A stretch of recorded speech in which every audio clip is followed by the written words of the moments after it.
If you lived through the Putin, Trump, Russian interference, if you followed the Mueller report and all of the concern over bots and fake accounts and the way that online propaganda can actually hit home in a big way, then, like a lot of people, you probably care about this and what to do about it, because technology certainly doesn't stay still. It keeps evolving. That brings us to this report that I wanted to tell you about tonight. The FBI with an unusual bulletin warning about what they call, quote, deep fakes. These are completely fake or false videos that can be distorted through technology to look quite real. And they can range for purposes from mischief to crime to cyber war. Now, let me give you an example. And again, this is the news, so we always want to be as clear as possible. We're reporting on this, just like Russian bots, so you know about it, so you don't get tricked online, whether it's for politics or financial crime or something worse. So we want to show you an example. It's not real. This was a very kind of online infamous thing called a deepfake of a man who basically was turned into Tom Cruise. I'm going to show you some magic. It's the real thing. I mean, it's all the real thing.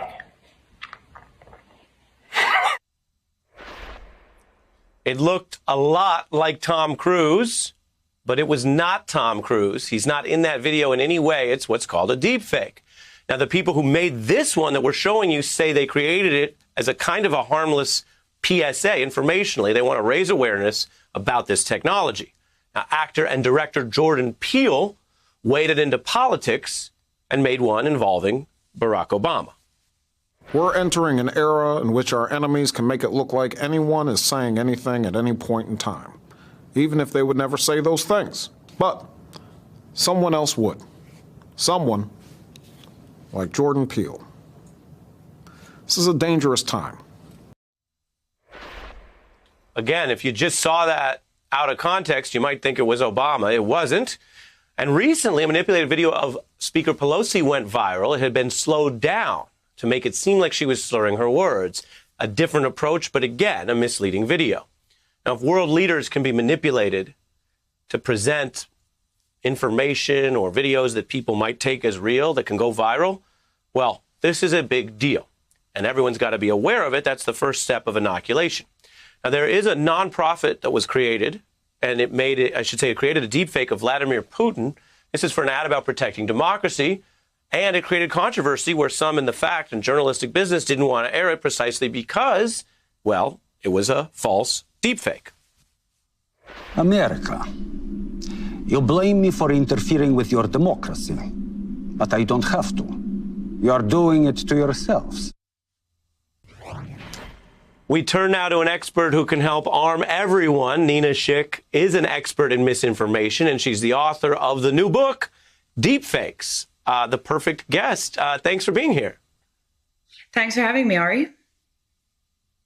Absolutely. It's really important because often in life and certainly in media, the big things are reactive. Everyone gets fooled. A video drops a week out from the election and everyone reacts to that. We're trying to be a little better than that and be proactive. And we called on you as such an expert. What do, first of all, people, voters, viewers need to know if they're online and they see something and they're wondering whether it's a deepfake video? Well, I think the first thing to say is that a deep fake is any piece of media that's either manipulated or wholly generated by artificial intelligence. And the ability of AI to actually create something that didn't exist before is nascent. It's only been around for 5 years or so. But within the next 10 years, our information ecosystem is going to become inundated with synthetic media to the extent that it's going to be really difficult for us to tell what piece of content is real or synthetically generated. And one of the really astonishing things about AI is its unique ability to synthesize humans. So this means that it can be completely digital humans, but it can also be used to clone your biometrics.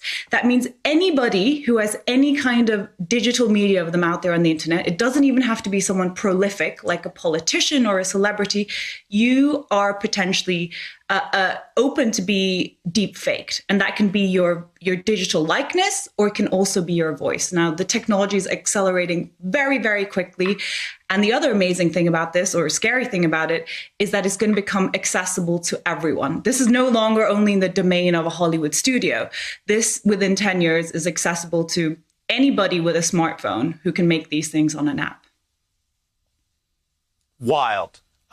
I'm reminded of the writer Zadie Smith's comment that sometimes she wants to, quote, retire from contemporary life.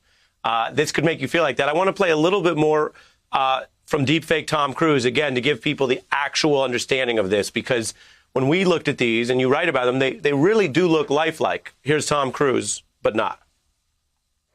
What's up, TikTok? You guys cool if I play some sports?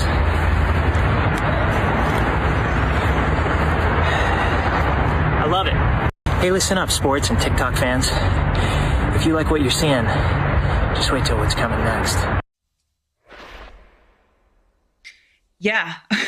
I mean, the point is, you're not going to be able to tell. You're not going to be able to tell to the human eye.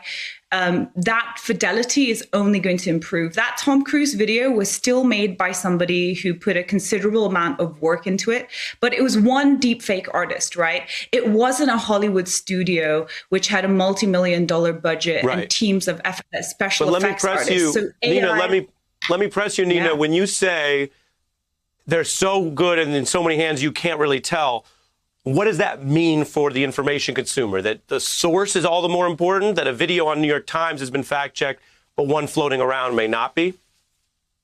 Well, you have to be critical without becoming cynical, because one of the other consequences of deep fakes is that they undermine trust in all authentic media as well. And we're already seeing examples of that.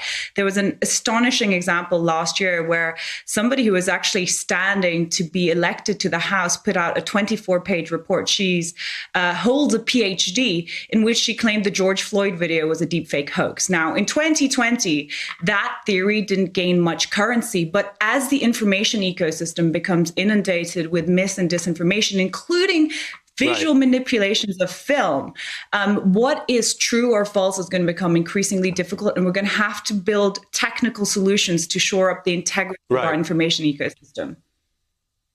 All such great points you've been thinking about. We're running over on time. I guess my last question is quick.